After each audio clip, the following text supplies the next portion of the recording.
and welcome to Barb Talks. Looks like I have a little halo today with the background. I want to talk about decluttering heirloom items and special memory items. Things that we've held on to going, oh my gosh, this is such an important family heirloom. It was great-grandma's china, or it was great-grandpa's fishing reel. And we want these items to go to somebody who will appreciate them. So my tip is, start in your 60s. Start when your kids, if you have kids, are beginning their own journeys, building a household, and might actually need those items, that antique table, or the fishing reel, or the camera, or those type of items that you do want to pass on. You've enjoyed them, and you don't want them just to go in the trash. Gifting them now, while you can watch the person who's receiving them enjoy them, is just a wonderful place to be. So some of the items that I am looking to regift or have already regifted, there's a rocking chair that was my paternal grandmother and grandfather. In fact, they had two. They had a rocker for grandpa and a rocker for grandma. And one of those rockers went to my older sister Susie, and the other rocker came to me. And my parents did it right, because they gifted me that rocker right when I gave birth to my first child. So I had this antique rocking chair that I was able to rock my baby to sleep in. One of the stories about this rocking chair, my dad came down to visit us when my daughter was a toddler, and my dad could sleep anywhere. It is a Hughes family trait just to be able to fall asleep on a dime. And he fell asleep sitting in a rocking chair. And here's my toddler daughter walking around the rocking chair with her thumb in her mouth, just looking at grandpa like, how is he doing that? So it's amazing. Now my daughter has moved into her first home. My nieces and some of my nephews have moved into their first homes. So I was asking around who would like this particular rocking chair. It turns out that my sister, her oldest daughter, is going to have her rocking chair, and her middle daughter wants my rocking chair. So my sister took apart the rocking chair, put it in her car, drove it down to where my niece lives, set it up, because my niece just gave birth to her first child. So that wonderful memory of having a baby being rocked in the family heirloom rocking chair will be passed on to another generation. Another antique chair that was from my husband's side of the family, we gifted to his niece, Christy. That particular chair, it was a sewing chair, and it had a secret drawer on the bottom that you could open up and stash your sewing things in it. And I believe Christy is a crafter, so for her to put her knitting or whatever in that little sewing chair. We know these items are going on to family members to be used now. And the great thing about that is when they have kids, the kids will know that item, will hear the family history of that item, so it'll be more likely that they'll want that item. It helps to move those family heirlooms along when people are familiar with the stories behind them. My dad was a shop teacher, and he wanted to make a demonstration table to show how you could use science and art so that his students would be inspired to build tables in his wood shop. So he blew up this picture of the universe and put it on plywood and then screwed some legs on the bottom. This one-of-a-kind piece that my dad made as a shop teacher. Another niece, Erica, wants that. So when she ends up coming out, she's planning on driving out with her family to visit this coming summer. And she's going to bring a big truck with her to pick up some items from her mom, including the other rocking chair I was talking about, as well as her mom has an antique bed.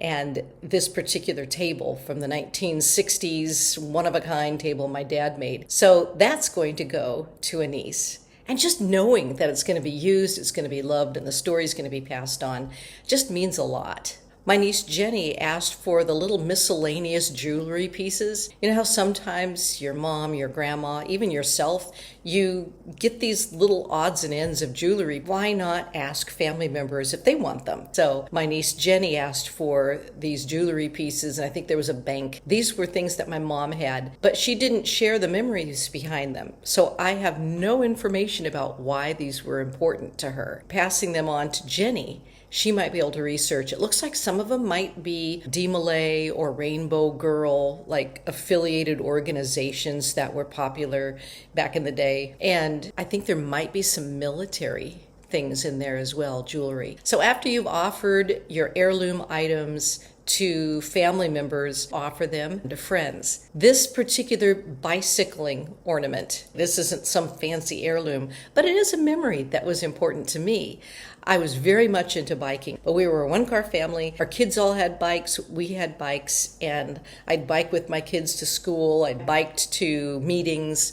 So I loved to bike. That was a really important part of who I was. But now I'm to the place where I don't really have a big Christmas tree anymore. I have a little tabletop one. And so I was thinking, who might like this little bicycle ornament? Who is into bicycling right now? Well, it turns out later that day, I was visiting with a friend of mine who bikes everywhere. And I told her about this ornament, and she was saying that she has a cross-country ski ornament on her tree, but she also bikes everywhere. And I asked her, would you like this bike ornament? And she said yes. So I gave the bike ornament to my friend Karen. Another item I gave to a friend was a childhood toy that I had. Piglet, of all the characters of Winnie the Pooh, I was the smallest in my family, and I could relate to Piglet's kindness and kind of stuttering and trying to figure out how he fits in and maybe not being taken seriously that often. And I could relate to Piglet as a child, so I really loved my Piglet stuffy. But what I have discovered is it's hard to give away old stuffed animals because they're kind of full of dust and they're ugly looking.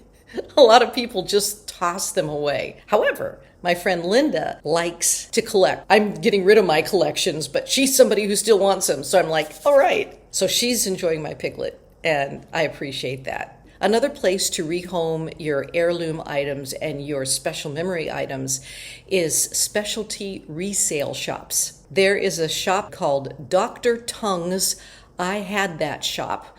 A weird and wild collectible shop specializing in the stuff your mother threw away from the 1950s to the 1990s. Just a lot of the odd toys and tchotchkes that were popular then. I've been able to sell to this shop. Things that I thought, nobody wants this. I had a collection of old Super Balls. If you have a 50-year-old Super Ball, it doesn't have much bounce left into it. It's pretty much a hard little ball that's cracked. Well, this Dr. Tongue's, I had that shop, wants those. They say people still like those. So there was like this big bucket full of old Super Balls. So he bought mine to put in that bucket because the things their mother threw away, they're going, oh, I wonder if there's still that odd thing that I loved as a child. Well, Dr. Tongue's most likely sells it. It's a great place to sell your toys to. Another thing I sold to him was a tea set. It was a wood carved apple, and it had a little carved tea set inside that was made out of wood. I don't remember where I got that. It was some gift when I was probably grade school. I was from a town that had apple blossom. It was like apples were really celebrated. I enjoyed it, but I don't have any use for a wooden tea set. So I sold it to Dr. Tongue's. I had that shop because he said, oh, my wife is a collector of odd tea sets. So he bought it for his wife. So that was fun. Another specialty shop is a record store. Vinyl is becoming really popular now. And I think it has been for several years, actually. But if you've got an old vinyl collection of records, or maybe you've got CDs or 8-track tapes or that type of thing, sometimes these old record stores are looking for that and will buy the items from you. My husband had several 45s from, I think, the 1960s, 1970s. And so we sold those. The item that sold for the most was some obscure local artist. It was like some beginning rap thing. I can't even tell you what it was. My husband was like, oh, I'm ready to get rid of it. But for whatever reason, that was considered a rare one. So if you've got odd records that you're thinking, nobody's ever heard of this, that might be just the thing that the record stores will buy from you. Then you know they're going to get into the hands of somebody who will appreciate it. And isn't that what we all want with our heirloom and memory items? I'm sure there's other specialty shops that would buy your things, like jewelry shops. And of course, there's Etsy and eBay. And then if you've gone through all those different places and you still have a handful of heirloom items or special items from your childhood that you want to go to somebody who would appreciate them. Another option is your local Buy Nothing group. It's a neighborhood group that you ask for items or offer items and people come pick them up and everything is free. So you're not going to make money and it's not going to necessarily go to a family member, but it'll still go to somebody besides the landfill that can use your table. Maybe they're not into an antique table, but they just need a new table and they don't have a table. Your table might be perfect in their home or apartment. One of the things that I gave away on our local Buy Nothing group was a piece of art that I'd made when I was in high school, and I never was able to do the final firing of this piece of clay art because it was too big to fit into the final firing kiln. So I've had it for 50 years. My mom had it for a while. She used it as an umbrella stand, which is not what you're supposed to do with clay that hasn't been fired. It was like green clay that I'd painted, but I hadn't gone through the second firing. So I had it for a while as an umbrella stand too, and it was starting to fall apart in the bottom because you'd put your umbrella in and it would bang on the non-fired clay. And it was starting to break. But I thought, okay, let's see if anybody wants this before I have to throw it away. And sure enough, there was somebody that wanted that. And I said specifically, this is art. Don't use it as an umbrella stand unless you're going to fire it again. But somebody came by, picked it up for free, and I was able to find a home for something that was important to me and represented my creativity. I took a picture of it before I gave it away. So I still have the memory in here and as a picture. So do you have any other ideas of ways to rehome your heirloom items or your memory items? If you do, please leave a comment below. Thanks for being with me today, and thanks for watching Barb Talks.